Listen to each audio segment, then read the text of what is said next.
against the stream, okay? I think that is the way people probably feel most of the time, that they're swimming against the stream.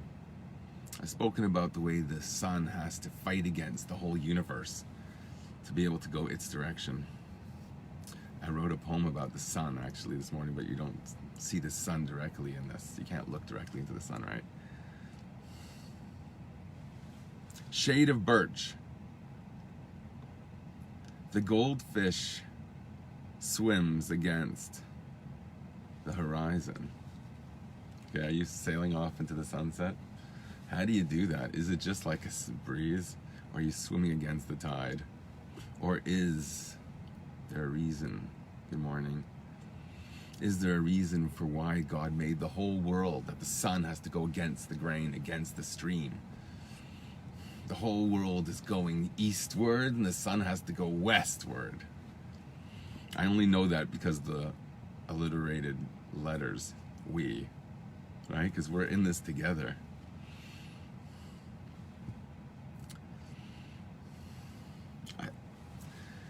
If people think this is about me, it's so silly, okay? It's just silly.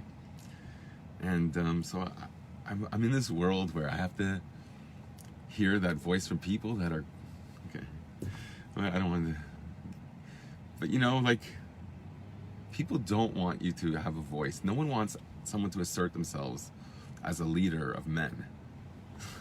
Which sounds silly to say because, like, you know, people want you to think it's silly to say.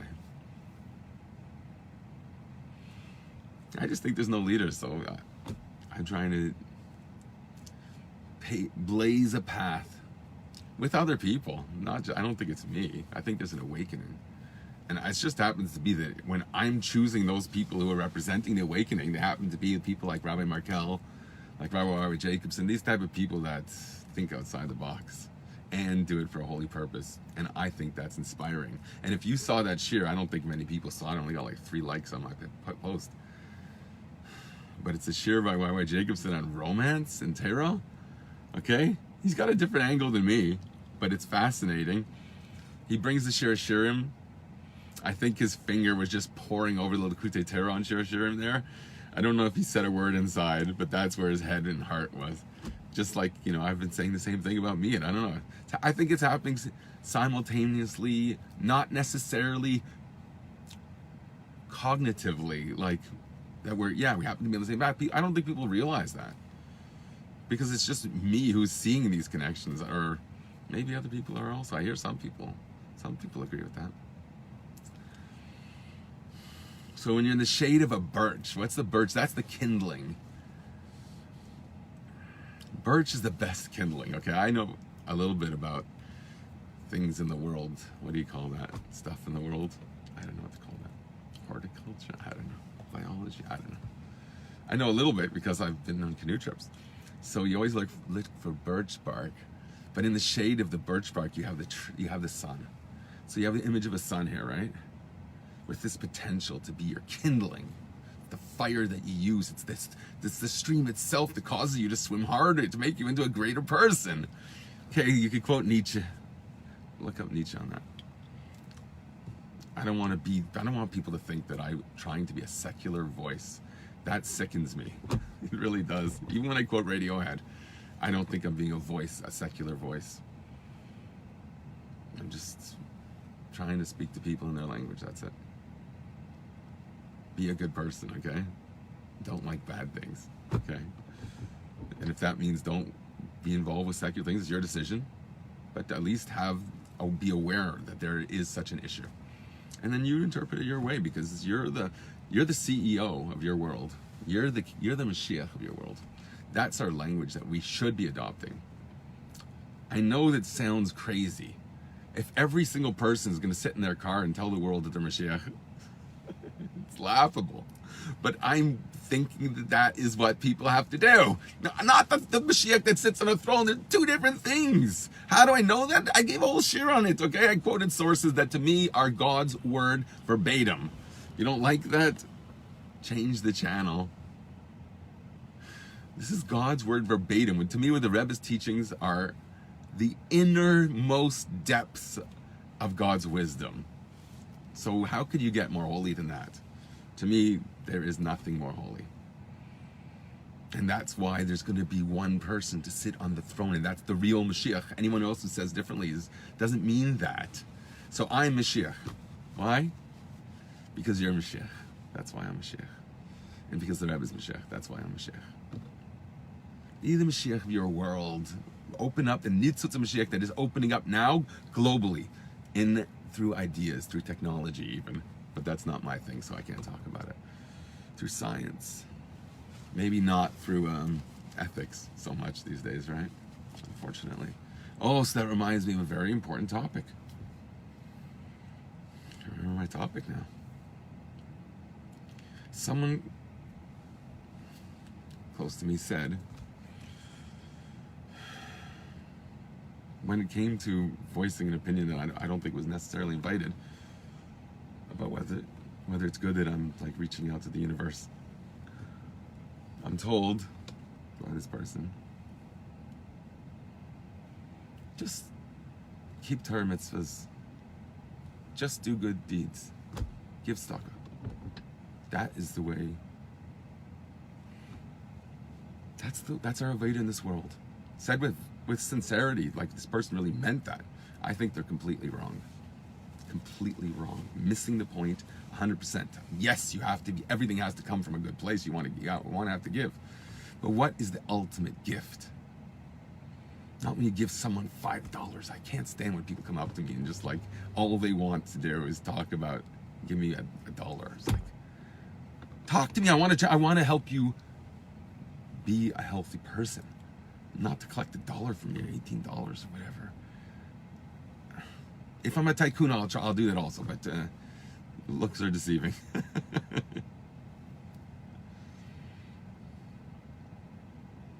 So is the whole world just about doing good deeds? The Rebbe said that, and even the fact this person told me that in the name of the Rebbe. What's the Rebbe's message to the world? When CNN asked the Rebbe, he said, add in acts of goodness and kindness. Just a little more will make a difference. I think those are the Rebbe's words.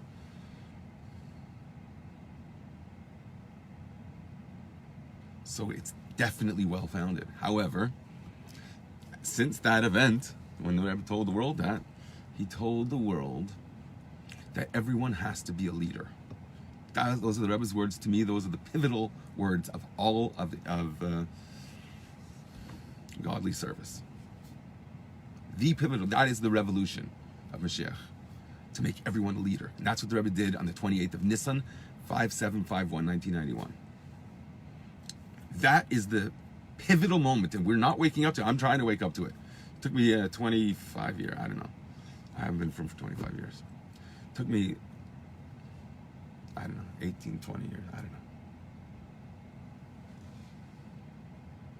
So, why did the Alter Rebbe, I said it wrong yesterday. I said that he was going to faint. But the real words were kleis hanefesh. He was going to expire. He was going to die from dveikus, from the pleasure he had in having the merit to have self-sacrifice for spreading the secrets of the Torah. Why was it not that he had the merit to give $10 to a poor man? Why isn't that we have the stories of the Alter Rebbe that on Kol Nidre, Yom Kippur, he gets up, he takes off his tallis and goes off in his kittel. I don't know, maybe he kept them on. And I think he took them off. He leaves shul, he was going to daven from the Almud. Everyone waits for him. He goes, chops wood for a woman who had just given birth, and to heat up her home for her. Or to cook food for her, rather. Okay, that's the Alter Rebbe. Yet, what caused him to have dveikus to kleis hanefesh? He was going to die from pleasure, from them having the merit. I forget the story of how he came out of it. He didn't die, right? He had salvation. That was in the schools of teaching the secrets of the Torah. Okay, so there is this idea. You want to focus on that? Isn't the hate? That's what the Rebbe told you to do. Isn't the hate? But I have the same mission upon me. Ain't the same shabbos. Everybody's different. Everyone's different. Everyone's different, and everyone has to tap into what they really believe. They have to know themselves and present that with such confidence to the world that people should come to say, oh, this guy thinks he's Mashiach. Let them say that, because that's the truth. That means that you arouse the nitzitz of Mashiach. If you believe in what you're doing, that you're trying to do it for the good of humanity, because it's not just about giving $10. It's about changing people's lives. Get that to your head. Come on. This is serious. You think it, just because you're not suffering, it doesn't mean, I mean, you are. I know people suffer very bad, even I don't want to divulge too much information about anything, but I know people suffer. And I know they do what they think is right. But the world needs to change to alleviate that suffering. The whole world. There's people that need miracles, okay? I keep talking about this. I want this person to be an inspiration in the world. I want to draw on his suffering. You know, I keep talking about it. His name is Arla, if I'm pronouncing it right. And because he's the brother of my friend. So he had a quadruple amputation, and people don't get uncomfortable when they hear those words, but that's a person's life. So I like to use that as inspiration. Just to say there's people that are suffering and they need Mashiach. So my outrage for that person suffering, and I've said this is my day one speech, my Purim speech. My outrage for that suffering, that's why I moved on to different things since then, but it's still there, obviously. I'm just expressing it differently. So the outrage for other people suffering, or the suffering within us, if it has to be that bad, that's our focus, it's reality. But that, and we're going to get to, if we have time today, to speak about Rabbi Merkur posted about how you approach that when you really need something. How do you say Tehillim? I'm not going to get the time to do it, but I posted it. It's awesome stuff. I'll try and have time for it.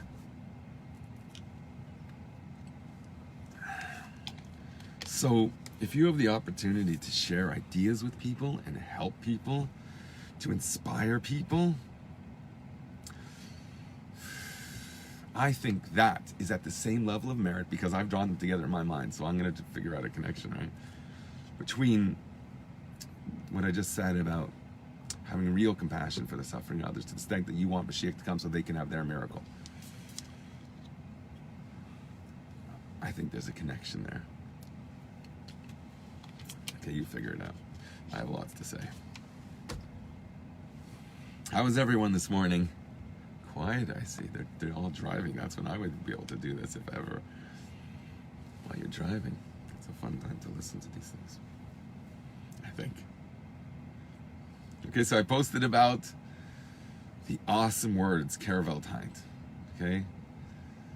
1984, okay? The Rebbe said this amazing sikha. I translated it, I put the video on. You can see the Rebbe's screaming. It's powerful. It's an outrage that if I ever did, people would put me in a straitjacket.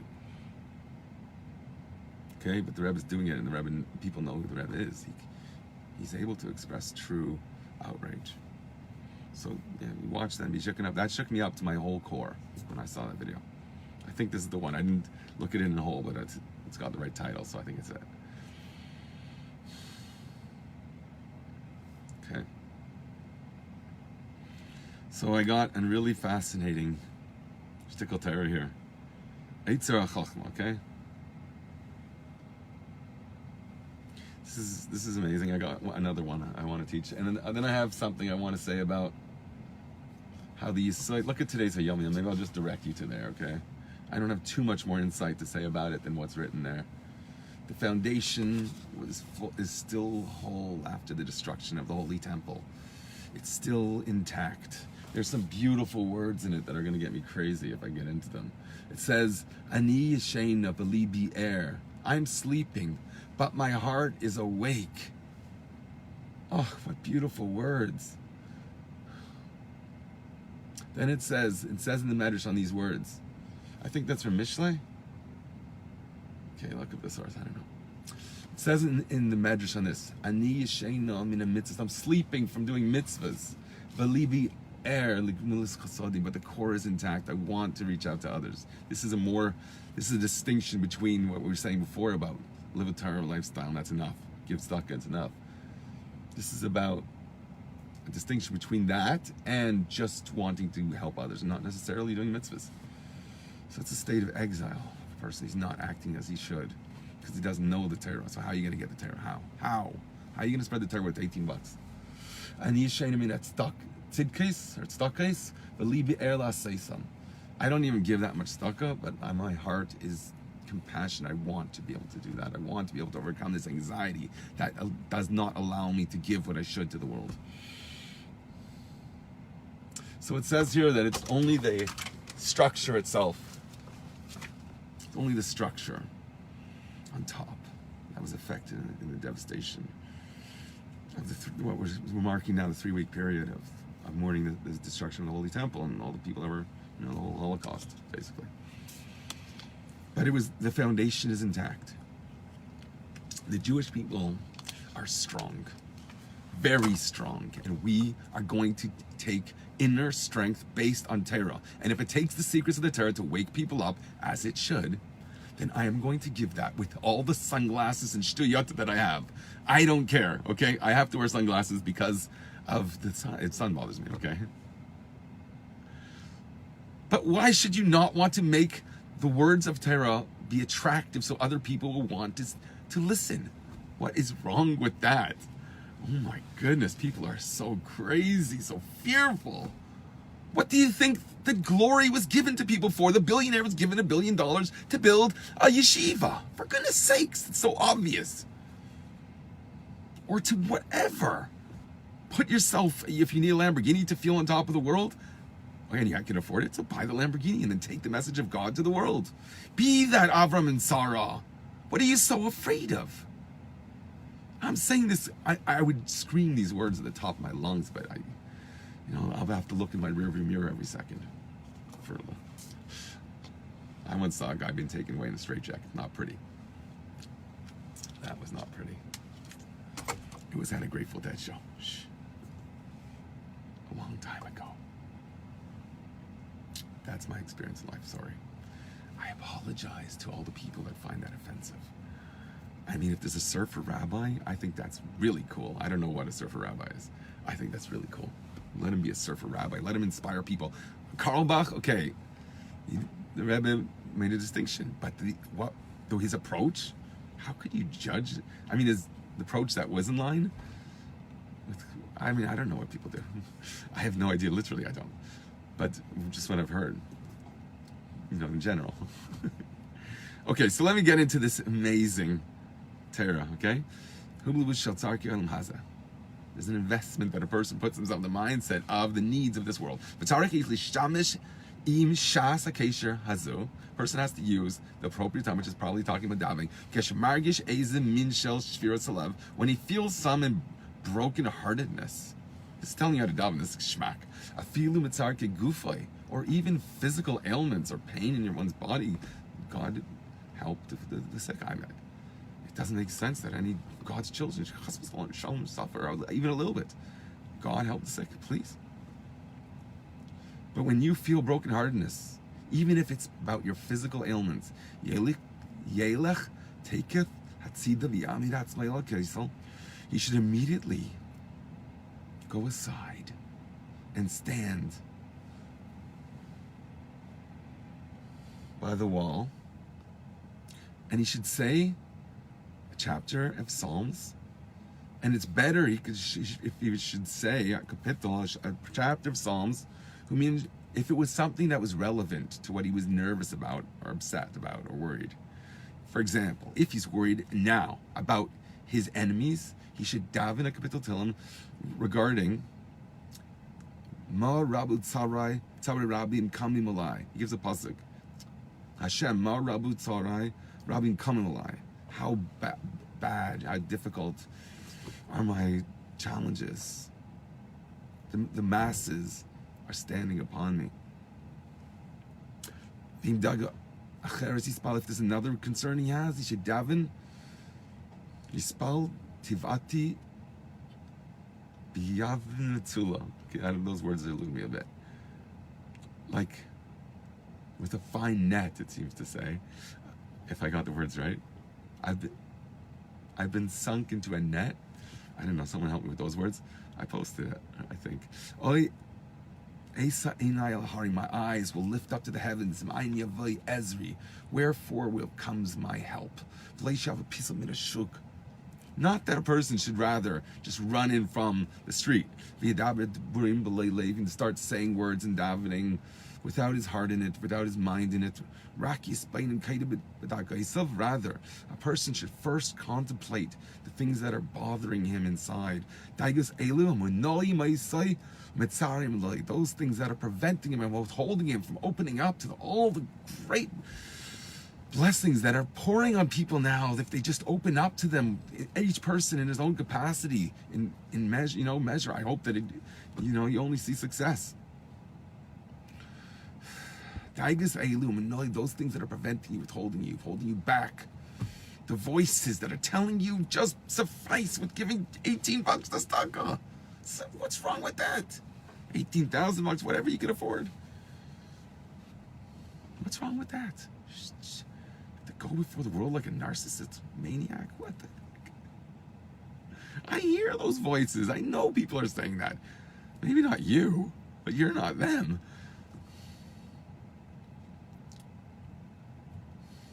These things are bothering kol kach hard to such an extent. Who shall he go to and who will save him? Were it not for the Almighty.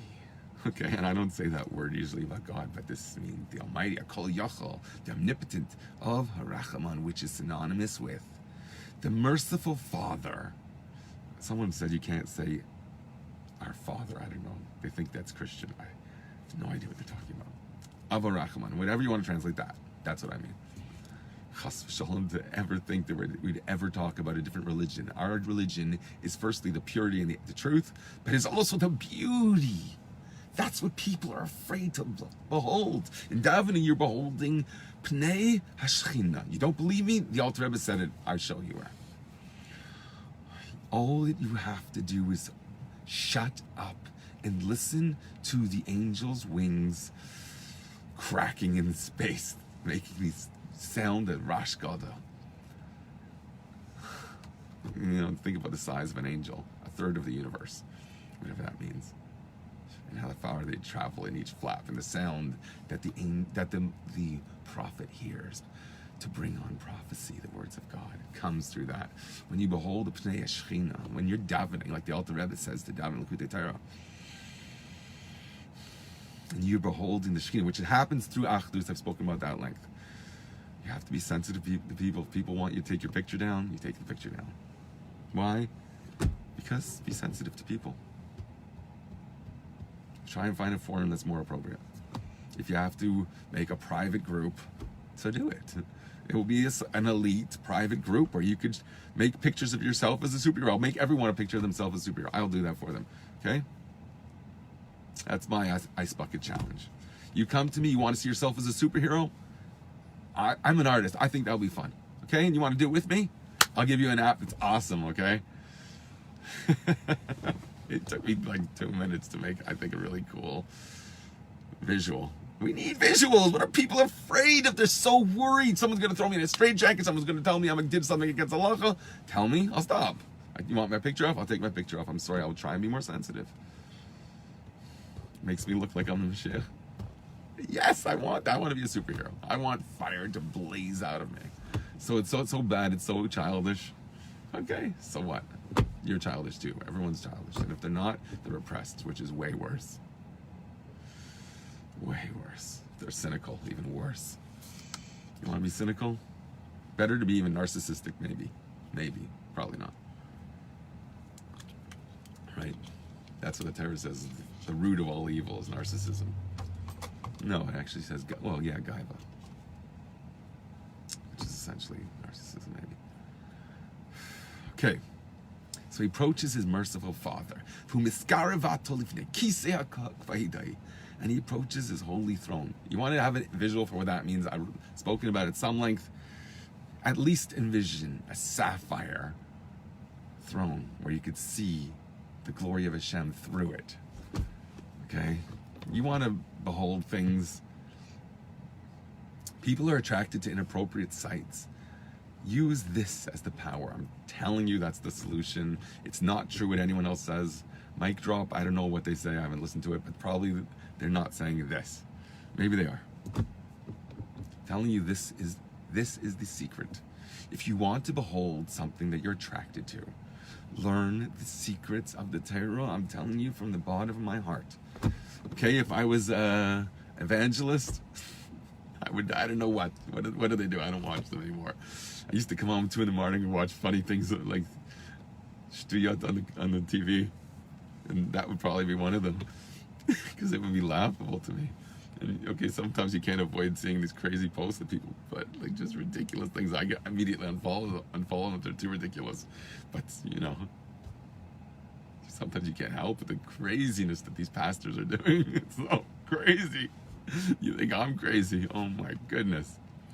Okay, that's inappropriate. You approach the holy throne of God. And in his thoughts, he forms. That's a word that means visually.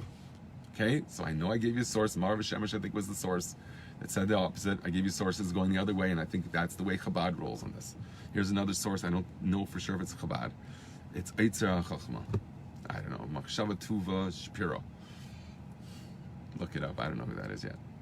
Don't have the honor to know him yet. Because when you learn someone's Torah, what are you learning? That's their essence.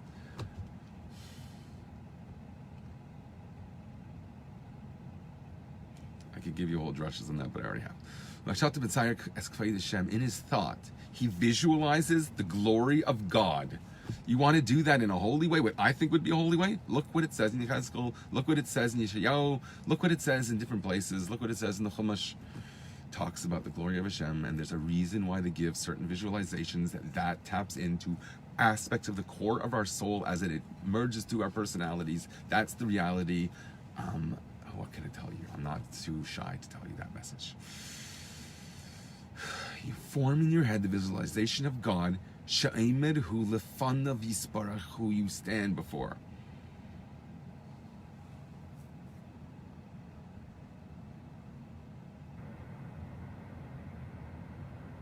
It says here that Hashem's standing before you, rather. I don't really know. Sha'emed hu lefanav yisparach, before Hashem. Okay, it's probably you. Umischanan, and he supplicates before God, or how do we say in our language today? He cries out before God. Ma Rabbi Tzarai, how difficult are my challenges. Rabbi Ma'imi Ma Yishuas Alai Belikim. Everyone's telling you he has no salvation from God. If you devote yourself to God completely, people will think you've gone mad. There's jokes about that and stuff, okay? Like, oh, he means it. That's a punchline to a famous joke. Look that one up, okay? You could probably Google it like that. His son's doing it, and the rabbi, but I do that, okay, but he means it. So yeah, take him away, he's gone crazy. What did you do to my son? There's the joke invertedly.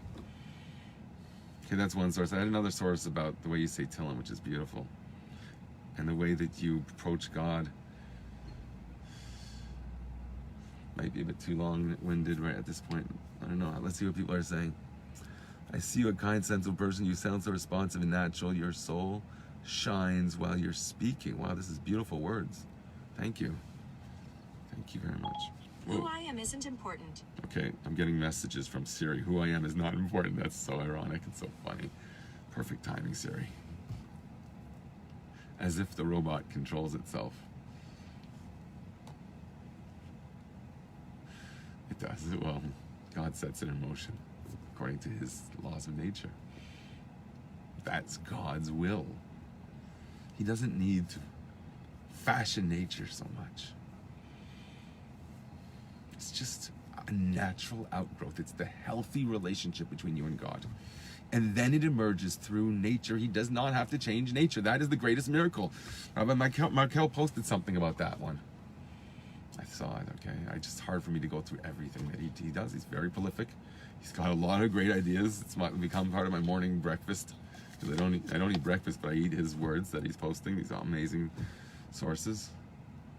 Makes it a bit easier to have a journey. He takes me on journeys. It's nice. Do you do that with people around you? Do you value that, or is it just about giving $18 to everyone that walks through your door? Is that how you relate to people? Do you give of your soul to people? Do you say, God gave me insight to and their ideas, because now I know there's a way to find out who cares and who wants to listen. Just have integrity. Okay, there's technologies that help you reach people, but you don't need more than one person in the world. You don't. There's that's the one person you have in your world. If he gives you one person, be happy. If there's one person in the world that listens to you, be happy. Because that's everything. And people that don't have that one person, because there's people that really suffer and are really lonely, turn to God with everything you have. Use that as a source of strength, like the goldfish swimming against the stream, even if I don't even know if there are goldfish in the stream. To me, they're always in like a fish pot, a fish bowl rather.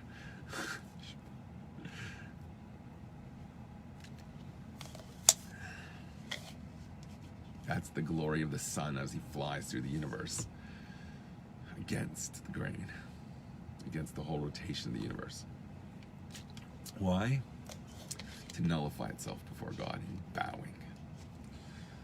This is Judaism. Anyone who's telling you it's not, show me a source and I'm happy to agree with you. But for the meanwhile, if you're listening to me, that is Judaism. Or tell me how it's not, and we'll talk about it. I'm very happy to do that, really.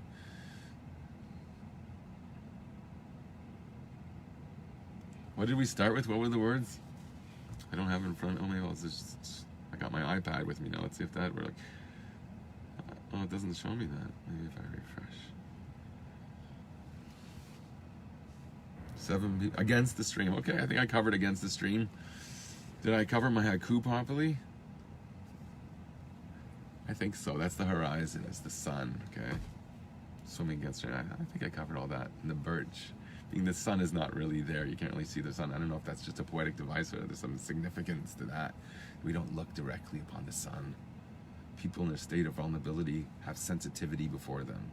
When people express that, when people express their suffer and outrage, try to listen to them. You don't have to react all the time. Right? That's the allusion to the sun rather than looking directly at the sun. When someone's nullifying themselves before God, and meaning they're in a state of vulnerability, sometimes people bring it on as part of their spiritual Aveda, which is awesome. That's the way it's meant to be. You're not supposed to cry from suffering. You're supposed to cry tears of joy because you feel dvekas to God. That's the flip side of your suffering. That will bring the health. That will bring the dvekas. Underlying your anxiety is dvekas. The more anxiety you have, I am telling you, I promise you, it means the more dvekas that you have in you. You just got to take that angst and find out what's at its core and tap into that. And of course, I know people are suffering. It's very hard to imagine, how could I get out of this state when I'm in such and such a state? Yes, I know that. That's why other people will pray for you. But also within your own personal experience, this is true, even if it's just an inch better. And the main things are still, unfortunately, not within sight to be seized, to get salvation in. If that's your experience, yes, I'm not saying it's not true. I know it's true. But even then, you will see at least some minimal improvement, I promise you. There'll be some light opening up in some aspect in your life. Because that's the way God made the world. That's why He's the creator, the ongoing Hashgacha Pratis, the divine individual providence over every single detail of your life. His hand embracing you like the sukkah from all sides, holding you from behind, embracing the back of you. That's why what Jacobson was talking about all the time when he talked in sukkahs. The back of you He uplifts and embraces. Okay, I have a drush on the Azam B'Shvachim, I think it's called. The Arizal's liturgy, we say Friday night. Yichabek l'bayla, we say the dila. I'm going to say it very fast. Why we say the dila? Yichabek is an embrace. What is an embrace? An embrace is physical. It's your arm. Okay, dafka your arm when you reach out. When you reach out to the other person, not necessarily the most pneumius, like the way Torah is described, is going inside you, not that type, but the embracing, the mitzvahs can embrace you and it takes you in, right? So that aspect. We say the deal, he goes on, but it's not just there that you embrace it by the back, but also the side, the person. Be sensitive to the person, what's important to them, what they care about. That is the message. Okay, I know that's a bit inappropriate, this whole drush, so I said it fast enough that if you don't speak English as a first language, and you know, it's you're not mature enough to understand anyways, you won't be able to understand it. So yeah, I have the ability to talk fast. I don't like talking fast. I like talking slowly, almost to the point of like arrogance. You're not supposed to talk too softly, for example, because it's arrogant. Probably the same thing for your slowness in the way you speak. It does say in, someone should look it up, in Rambam Hilchos Midas, I think it's called. Deus? Midas? I can't remember right now. Deus? Hilchos Deus. Your entire personality, how it should be. I think it talks, you shouldn't talk too loud. You shouldn't talk like a chicken. Should be more stable. I don't remember exactly. I'm just remembering, trying to say what I remember. Okay, because I'm just riffing off the idea that I had to speak that fast there, because that idea, what I said there, was a bit sensitive. Okay, so everyone, what time is 10:09? It's not too bad. I don't know. I'm sliding into home plate at the decent timing. Did I beat the catcher? Be happy in God's light, and you reflect it all as one. Brachas to you as you really do shine. Thank you. And someone said something in Spanish which I'm not able to translate at the moment for some reason. Good morning, Joseph Cluck.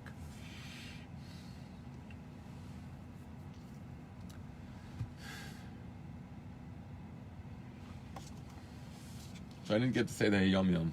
That's a shame. I said a few things I wanted to, one or two, or three. Okay, everyone. So yeah, use swimming against the stream. Don't get sucked in by the undertow. Have an escort of lions. Behold the Shekhinah. That's the power of it. Okay, see the beauty in the Torah. See the beauty in your life too. But ultimately, that's through the eyes of Torah. You should take on the mindset of Torah. See the world through the eyes of Chassidus. Pnimius HaTorah. That is the power. Swim against the tide, and let that tide or that stream that's going against you be the source that makes you stronger. Because when we work muscles, guess what happens? You become a barbarian. Right? You become the lion. Shine with health, knowing that you have the lion on your side, or you are the lion. Even better, you become one with the Shekhinah, right? Walk with the Shekhinah in such a way that you're one. Whatever that means. That's like being in the zone all the time. Okay. I mean, I'm talking about these as intellectual states of minds.